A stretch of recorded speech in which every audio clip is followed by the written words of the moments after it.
Story tonight at 6. With the number of COVID-19 cases back on the rise in Georgia, health experts are using contact tracing to monitor and prevent a second outbreak.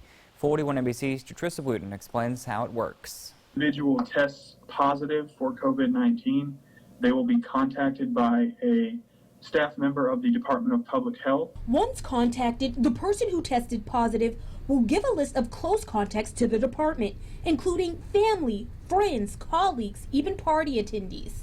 Public Information Officer for North Central Health District Michael Hawkinson says the department will then inform all contacts who may have been exposed to the virus. COVID spreads very easily. Staff from the department will give directions depending on a patient's symptoms. Hawkinson says the only way contact tracing can be effective is if people are forthcoming with information about their conditions and who they've been around. He says the department used a similar model when the pandemic initially started, but they had to cut back because COVID cases began to skyrocket. Now Hawkinson says any person who tests positive for COVID-19 will be a part of the contact tracing program. However, they need to be answering those calls from the Georgia Department of Public Health. Hawkinson says over the last 2 weeks, the daily average for COVID cases for the state and within the district have gone up significantly. He says that's why it's important for people to continue to follow rules to protect themselves and others from catching or spreading the virus. You can't change human nature,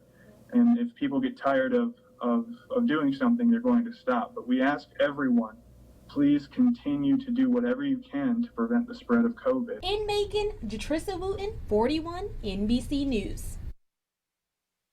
And he adds this is the time for people to take accountability for their actions and says people need to be more responsible when at social gatherings.